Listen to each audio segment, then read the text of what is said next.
Greetings, everyone. And yes, I'm going to say it because I always say it. And because I always say it, I'm not going to say I always say it. How about that? This is my favorite time of the month. It is Being Brown at Work Live.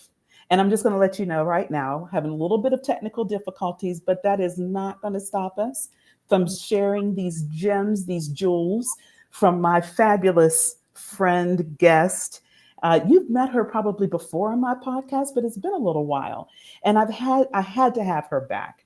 Timing is so perfect for this conversation we're about to have. But for some of you who didn't get to meet her last time, and for those of you who may have forgotten, let me introduce to you Amanda Muhammad, who is an international mindfulness based stress management and psychological safety consultant based in Dallas, Texas.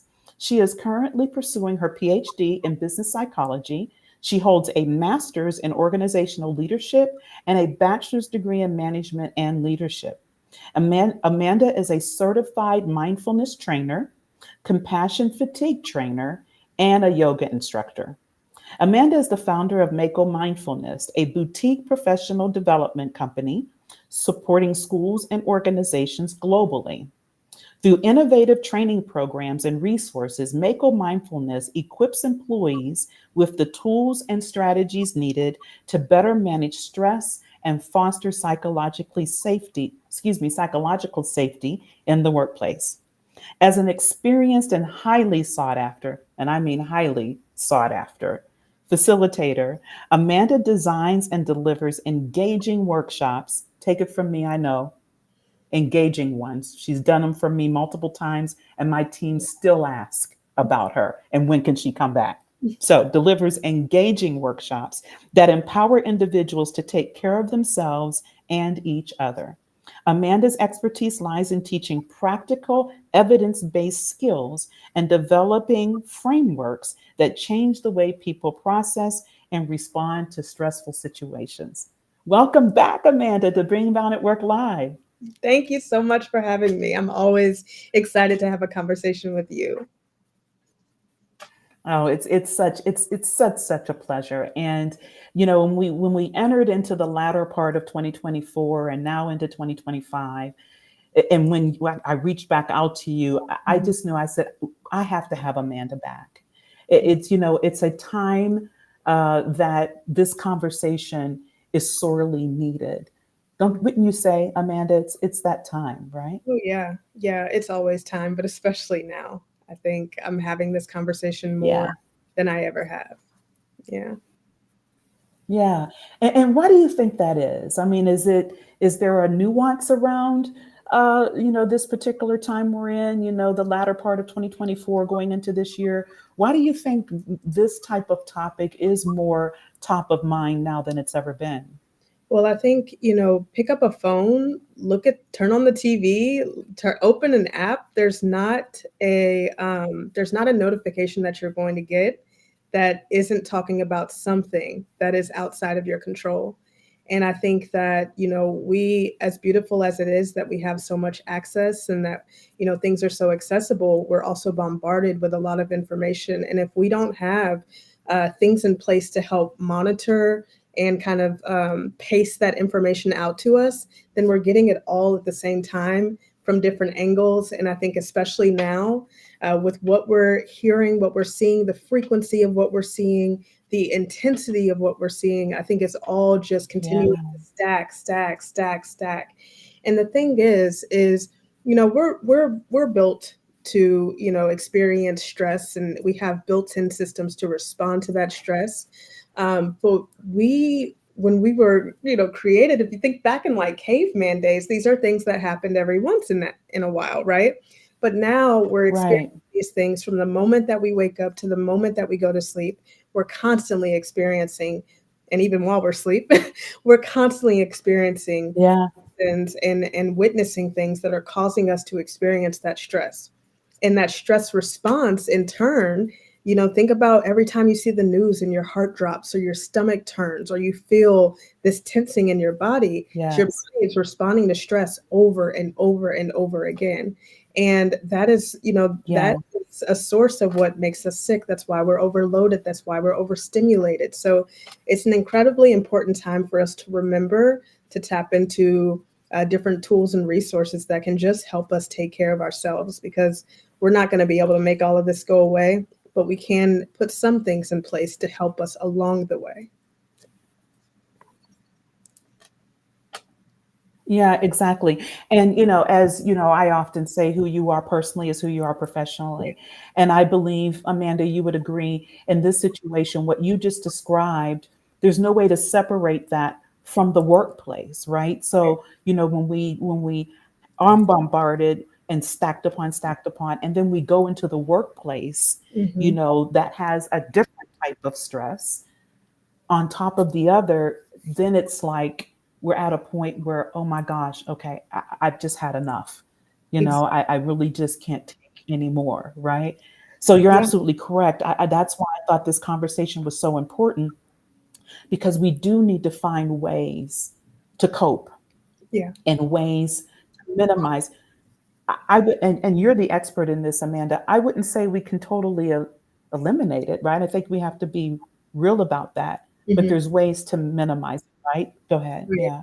Yeah. So, and the thing is, to your point, there's no way to eliminate the things that are going on that are external, like in our environment, right? Majority of things that happen to us, we don't have any control over them. What we do have control over is how we respond. And what you were talking about is this feedback loop that I often refer to in my trainings, where you have stress and you have the way that you respond to it. And that stress that you experience, that could be personal, that could be professional, that could be external. It might not even have anything to do with you. But as we continue to feed things into this beast, and then our response, it could be the thoughts we're having, it could be the words that we're speaking, it could be the actions that we're taking. We're having this response to it, and it just continues to feed over and over and over. And again, the things that get thrown into Yeah. here, a lot of those things are outside of our control. And so if we don't do anything in response to it, that's when we see ourselves just kind of spiraling. You know what I mean? And so we want to find ways to Yeah. kind of mitigate Yeah. this and find a way to kind of interrupt that cycle in small ways so that we're not just constantly stuck in it. What's happening is there's so much that's outside of our control.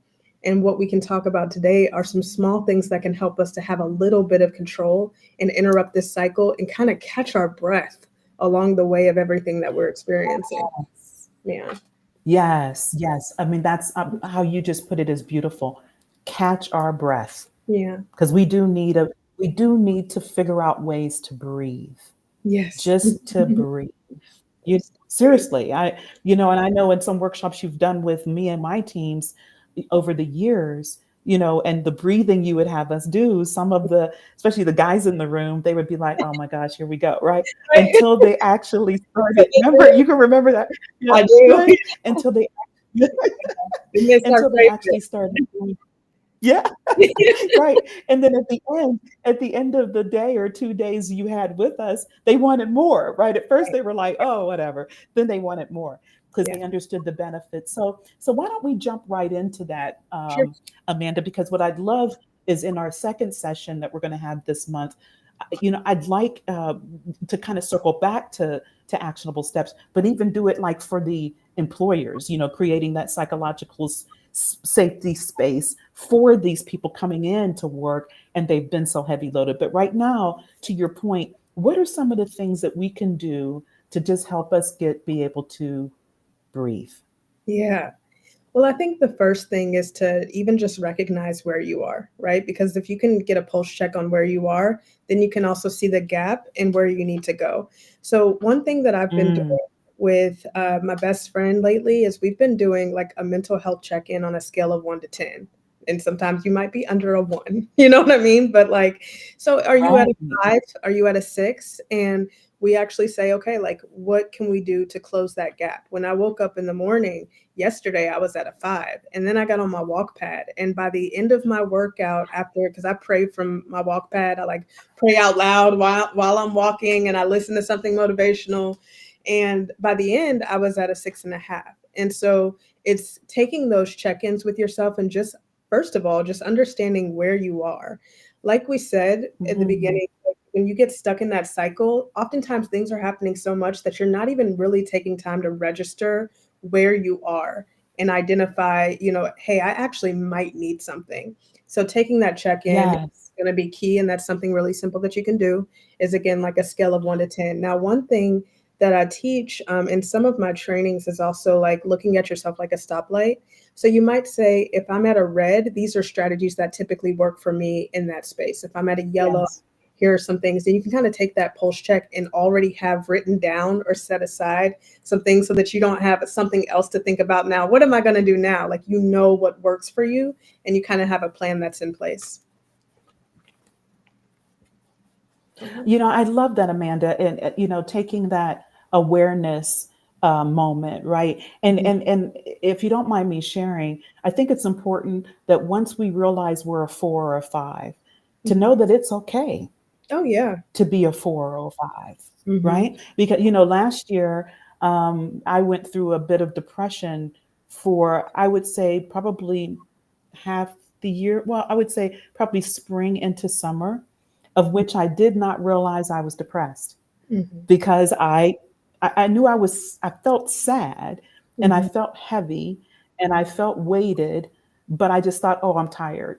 And Hmm. then I would just be busy, Hmm. or let me try to get some sleep. And then I would just work, work, work. But something just wasn't right. And I Hmm. was having a conversation with someone to the point you just made. Hmm. And she said to me, Linda, are you depressed? And we were having cocktails and I kind of sat back and I said, am I depressed? Why would you say that? Right. And then she said, did kind of a reciprocal, well, of noticing this about you and some things you said. And I tell you, Amanda, that awareness Hmm. was everything, Hmm. right? It really helped me. So that check-in you do with your friend, and like that conversation was kind of out of the blue. I mean, she just mentioned it, but it was so on point for me in the spring of last year. And then for me, what I needed was therapy. Hmm. And so, I entered into that into the summertime, and it's been transformational. And for me, it was the loss of my mom the year before and the nuances around our relationship. And as I tell my audience and my clients, who you are personally is who you are professionally.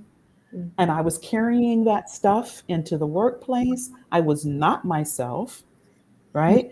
Hmm. Because it impacted who I was in here and in here. So Hmm. I think what you just shared that you do with your friend is so important, to Hmm. have someone that you can have those check ins with. But Yeah. then once you get that awareness, be okay with it, Yeah. right? Yeah. I think, first of all, thank you for sharing that. And I think it's something, I know that had to be a hard experience for you, and it's really brave for you to share it. I think there's a lot of people that can identify with that. And especially when you have to be high functioning because you're a leader and you've always been the person who people go to for XYZ, right? But that self awareness is really key. And it's actually when I do lead companies or teams through our psychological safety training, that's why I actually start with stress resilience slash self awareness. Because when you look at, Mm. oftentimes when people talk about psychological safety, they're focused on, well, am I experiencing it? But not also how am I contributing to it? And sometimes when we're not paying attention Ah, to how we're showing up, we don't recognize the role that we're playing in other people's experience at work as well. And so it's really about, wow. when you say who we are Yes. personally is who we are professionally. Yeah, sorry. Who we are personally Yes. is who we Yes. are professionally. Well, that also impacts other people's experiences as well, and we can kind of create a ripple effect. And so, it's not pointing the blame or the finger at you, but it's taking that accountability and ownership on, Yes. what can I do for myself in this season when I identify that, like, I'm not in a place that I really want to be. How do I close that gap? And for Right. you, it's what resources do I need? It wasn't even on your radar, but once it was, you were able to No. go to therapy and you were able to benefit from it. And then you get to take that into your workplace. And now you're having this conversation. I'm sure it's not the first one that you've had. And so that's the ripple effects of slowing down, paying attention to where you are, finding resources that work for you because they're not universal, and then taking action on those Right. in your own interest and in the interest of those around you. Yes. And that's so important, Amanda, what you brought up, because I don't think we think of it that way. We Right. think of it how it affects us. Hmm. We really do, right? We don't, I mean, until you just said it, I was like, okay, yeah, that's why I was getting the reactions I was getting elsewhere, because I was impacting others, right? Just because of what I was dealing Yeah. with internally. Yeah. So, yeah, so I'm so glad you said that, because we don't often connect those dots. Right. That's why this conversation we're having this month is so important. Hmm. And especially for us as Black and Brown women. Hmm.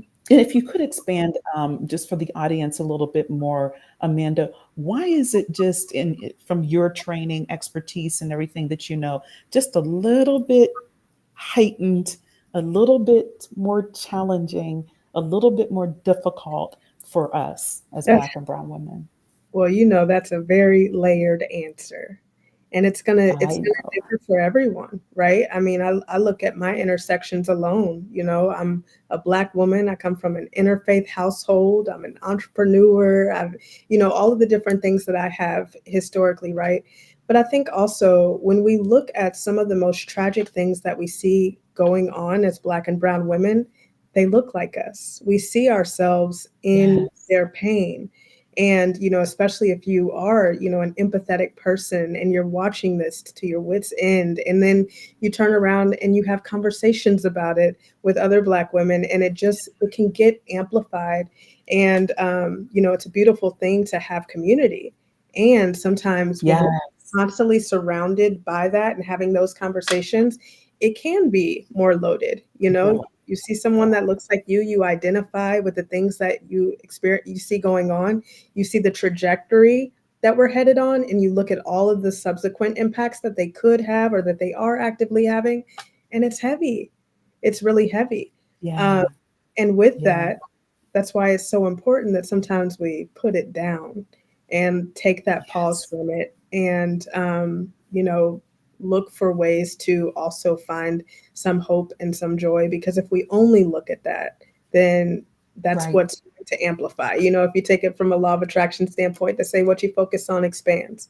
And that's something that Yes. I have experienced myself in the last couple of weeks specifically. But what I had noticed was I had to like stop, and so if I could throw in another, Mhm. I would say, just be mindful of your consumption of what you're watching, because, news and different media outlets, they are intentionally telling us a story about who we are, and we have to tell that story for ourselves. And if we're not careful, we'll let other people tell us, more about our Yes. pain and how we should feel. And alongside everything that we are experiencing, there are still some really beautiful things that are happening in the Black community. I just watched, the women get together. I'm obsessed with the entrepreneur Emma Grede, and they just had the 15% pledge gala this weekend. And you saw so many incredible Black women business owners coming together, celebrating the progress that they had made. And so I think Wow. find ways to outweigh the heavy messages and the dark messages that we're seeing. And it is such a radical act, but find examples of Black and Brown joy and try to outweigh Yeah. that. You know what I mean? So Oh, I I had totally news agree. playing in Totally the agree. background. Yeah, I would have like the news playing in the background and opening up my phone, and I noticed those are the days where my number is the lowest. And so I just started this week. I'm like, okay, like no news during my workday, instant Yeah. boost, a complete turnaround. Wow. So you have, Yes. Yes. this is this whole point of slowing down and noticing how some of nobody forced me to turn on the news. Nobody forced me to have these apps on my phone. So noticing the Right. ways that I am contributing to where I am on that scale, I think that's really Yes. important. So Yes. taking that check in, where are Yes. you? I But think also, it's mm, yeah, also understanding why you are in that space and what's driving that number. exactly. Exactly. And how you can impact it and shift the paradigm for yourself. Something as simply changing your environment, which you did by turning off the news, changed Mhm. your environment and what was being, even sometimes when you were probably concentrating at work, but subconsciously hearing the background of that. Yes, absolutely. It's extremely powerful. And I believe what I love that you just said too is to find the positive things, find the black and brown joy, because it is happening. It's Mhm. out there, right? I got introduced to fan base not long ago, right? I didn't even know fan base existed. And it's more for creatives. It's a new app. And when I was on it, I was like, oh, that's Isaac Hayes' son. Oh, he raised $2 million. Oh, and it was like, and then, he's like, he's got these real creative, cool people on this platform. And I was like, oh, it gave me so much joy to Yeah. discover this social media app, a platform that I had no idea existed, and to Mhm. see so much creativity, to laugh because it had some postings on there that are like TikTok type posts where people are hilarious, and to your point, that raised my attitude. I'll never forget. I stumbled upon. I think I was traveling. I was doing something. I was heavy into an issue, and I took a break, and I just grabbed my phone, and I stumbled upon it, and I was like, and I felt so much better. But it was because I was laughing, and it's Mhm. because I had found joy, right? Yeah. And it Yeah. was a platform of people that looked like me, Mhm. and it wasn't all negative. You know what Mm. I'm saying? It wasn't. Yes, and Yeah. then really, I mean, he was kind of cool. To even I didn't even know Isaac Hayes' son existed, and that to learn about him, and that kind of thing I didn't know, and Isaac Hayes Jr. So I mean, the name was kind of obvious, but anyway, uh, just to your point, I think if we're more intentional about that, right, and, Mhm. and seeking it out, and really feeling, you said something that's so important. You got to be careful what you focus on. I think how'd you say it? What you focus on becomes. What do you focus on expands. Yeah. There you go. There you Mhm. go. I love that. What you Mhm. focus on expands. So we need to change our focus Yeah. And and have and more positivity. absolutely. And if you look at the algorithm. If you watch a video about doom and gloom, they're going to show you more of those videos. But when I watch videos about sharks and Dalmatian puppies, I start getting a bunch of things from, ocean life and puppies running around, and what you focus on expands. Now that's the algorithm, but think about your life in the same way. The things Yes. that we give attention to are the things that we'll continue to see more of. And so I do encourage Yeah. folks, whether it's turning off the news, which I suggest for everyone, or finding other ways to get your news. Here's another tip: I use different podcasts to just get the headlines in the morning. So there's a couple of different podcasts that I'll listen to. They're like 10 minutes, and they just tell me the headlines.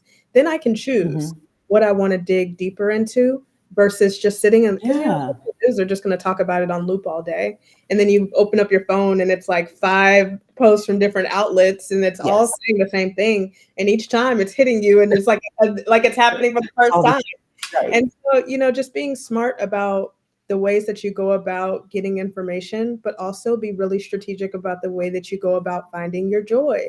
This is a great time to lean into some different outlets. I know one of my mentors, I found out that she used to dance as well. I danced for 16 years, so we're going to be taking a tap class together. I went to a ecstatic yoga Wow. class the other day that was completely random by myself, and just tried something new. I had a party recently where I got together. We wish you could have been there, Linda, but where I got together some amazing No, I hate it. I missed it. no. And we just Yeah. played. We made things like this gratitude jar, and they did vision boards, and it was just such a good time. And so I think, look for opportunities to seek and create joy in new ways Yeah. amidst what you're seeing. Remember that my friend, on her background of her phone, it always says, fear is what if, and faith is even if. So despite the things that you have going on around you, find ways to seek out that joy. Oh my gosh, I love it. I love it. I love it. Well, Amanda, this has just been phenomenal as I knew it would be. And so, look, if you're catching us, you just joined us, you want to go to the replay to catch all of this because there were just so many nuggets that are really going to help you take the first step, and that is to just be able to breathe and to just pause for a minute and Mhm. try to get a bit centered. But what you don't want to do, you don't want to miss in 2 weeks from now, because Amanda's going to come back and give us more tips, and she's going to tie in for those of you that are leaders like myself, and you're leading teams, or even if you're just involved in a team and you may want to share some of this with your managers, she's going to talk about, given the times that we're in, how we can be intentional about creating psychological safety in our workplace. Like she shared with you all just now, when I shared my issue from last year, my challenges from last year, I was impacting those around me. And I will share this real quick because Amanda's so right. After I got that help, it was like, I think 60 days in to my therapy, I felt lighter. I was getting some clarity on some things. I wrote letters. I started back journaling, which I love journaling. But when I got back into the workplace after 60 days in, I had people say to me, "Oh, Linda, you're smiling again." Yeah. Or, "Wow, you seem happier." Mm. Or, I was getting just out of the blue feedback, unsolicited, or people would walk by and say hi, or they give a hug, and they were like, "Wow." Or at the end of a meeting, I'd get a message in Teams, said, "Hey, did something happen?" Or, and I share, I mean, I did a post on it. I actually wrote about it and posted it out there, that my I love that. 2024 was not the year that I thought it was going to be because of that. And Mhm. then I saw a lot of people that I've worked with in the past, they read that article and got some clarity around it. So what Amanda is sharing with you is so important. So you want to come back in 2 weeks, because I'm telling you, from one leader to those of you listening, how you who you are personally is who you are professionally. Not only do you want to take these nuggets from her and take good care of yourself, you want to make sure that you're not negatively impacting people around you, For which is sure. also so important as well. Amanda, Yeah. you are such a joy. I Thank greatly appreciate you coming back again. you. Of And I can't course. wait to have you back with us in 2 weeks. I'll look forward to it. Everyone, create a great day. Yes. Until next time, everyone.